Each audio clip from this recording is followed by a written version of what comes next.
আর একটা ছবি মোড়ার একটা ট্রিপ আছে, তো ঠিক আছে গেলাম। তো 11টা 11:30 নাগাদ এখান থেকে তারা 4 জন যাওয়ার কথা ছিল স্পেশালি, তো গিয়ে যাওয়ার পর দেখি 5 জন। তো তারা রিকোয়েস্ট করার পরে তো ঠিক আছে আমি নিয়ে গেলাম। তারা যাওয়ার আগের থেকেই অলরেডি ড্রিঙ্কিং অবস্থায় ছিল, তবে আমি বললাম যে নিয়ে যাবো না, ঠিক আছে আর ড্রিঙ্কিং করবো না, চলো। তো গাড়ির মধ্যে ওরা বলছে ড্রিঙ্কিং স্মোকিং করতে চাইছে। তো আমি বলছি যে ঠিক আছে আমি স্পেশালি স্মোকিং ড্রিঙ্কিংটা আমি পছন্দ করি না, তোমরা যদি খেতে চাও তাহলে গাড়ির বাইরে খেতে পারো, ওটা আমার কোনো আপত্তি নেই। তারপর ঠিক আছে, তারপর তারা জায়গায় জায়গায় স্টপেজ করতে করতে সকাল 11:30 রওনা হলাম। তারপর 6:30 নাগাদ ছবিমুড়া পৌঁছলাম। এতটা লেট করলো জায়গা দাঁড়াতে। তারপর সেখানে ছবিমুড়া গিয়ে ড্রিঙ্ক করার পরে তারপর ওরা সেখান থেকে আমার লগে মিসবিহেভ শুরু করে দিল। তো ওরা বলছে যে গাড়িতে মিউজিক সিস্টেম হাই ভলিউম দিতে, তারপর বলছে গাড়িতে হিটার চালাতে, তারপর আরও ধরনের এতটা বাজে ল্যাঙ্গুয়েজ ইউজ করছে, সেটা আমি কারণ বলতে পারছি না। তারপর আমি ধৈর্য ধরে বসে আছি যে কিছু করার নেই। তারপর সেখান থেকে ব্যাক করে আমি দেন মাতাবাড়িতে তাদের লাঞ্চ করবে কথা ছিল, কিন্তু লাঞ্চ তো আর এই সময় পার হয়ে গেছে। তারপরে সেখানে সন্ধ্যা 8:30 9টার সময় মাতাবাড়িতে নিয়ে গেলাম। মাতাবাড়িতে নিয়ে যাওয়ার পরে ওরা বলছে যে আমরা গাড়িতে থাকবো, তুমি কিছু খেয়ে দিয়ে আসো। তো আমি বললাম যে ঠিক আছে, আমি তো কিছু খাইনি, তাহলে আমি খেতে যাই। আমার গাড়ি যেহেতু আমি গাড়িটা লক করে আমি চলে যাব। ওরা বলছে যে না, লক ফক হবে না, গাড়িটার চাবিটা গাড়িতে থাক, আমরা মিউজিক শুনবো, হ্যাঁ তুমি যাও খেতে যাও। তো আমি বলছি ঠিক আছে, আমি 10 মিনিট আমি আসছি। তো জাস্ট উদয়পুর থেকে আমি পেছন দিকে যে আমি পিওর ভেজিটেরিয়ান, আমি পিওর একটা হোটেল ছিল মনোরমা নাম, যে মনোরঞ্জন, তো ওটা খেতে গেছিলাম। 200 মিটার পার হতে না হতেই তারা পেছন থেকে আমার ড্রাইভিং সিটে একজন উঠে এসে গাড়ি স্টার্ট দিয়ে দিল উইদাউট আমার পারমিশন ছাড়া। তারপর আমি দৌড়তে পিছু ধাওয়া করলাম। তারপর ওরা পালিয়ে গেল।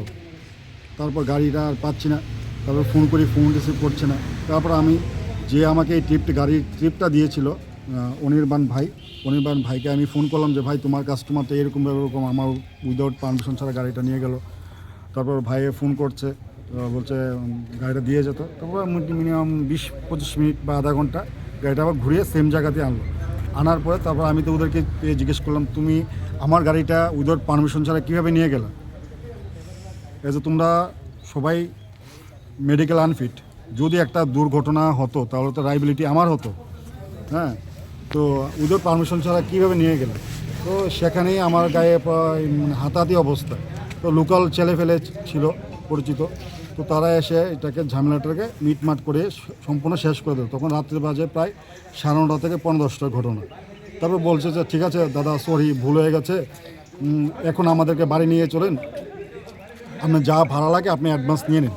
তো আমি ন্যায্য ভাড়াটা যা আছে আমি অ্যাডভান্স নিয়ে নিয়েছি। তারপরে সেখান থেকে ওরা বলছে যে আমাকে যেখান থেকে নিয়েছি ওখানে ড্রপ করার জন্য। তারপরে আমি ঠিক আছে, যেখান থেকে নিয়েছি সেখানে ড্রপ করা মাত্র গাড়ি থেকে নেমেই আমাকে পাথর। কোন জায়গায় ড্রপ? এটা হচ্ছে রবিশঙ্কর স্কুলের পেছনে জঙ্গলটা একটা কালভার্ট আছে। সেখান থেকে আমাকে জোরপূর্বক, ওরা 5 জন ছিল, 5 জন জোরপূর্বক টেনে হিসড়ে আমাকে পাশের একটা জঙ্গলে নিয়ে গেল। সেখানে আমাকে পাথর, কিল, ঘুষি, রড, বাঁশ, বিয়ারের বোতল দিয়ে আমার আঘাত করা হলো। মিনিমাম 20-25 মিনিট অ্যাটাক করা হলো। তারপর আমাকে চিৎকার চেঁচামেচিতে আশেপাশে গ্রামবাসীরা বেরিয়ে আসলো। তারপরে আমাকে বাঁচানোর চেষ্টা করছিল। তারপর এখান থেকে আমি পালিয়ে সোজা আমি এয়ারপোর্ট থানাতে আমি চলে আসলাম। তারপর আমি এয়ারপোর্ট থানাতে এফআইআর করা হলো।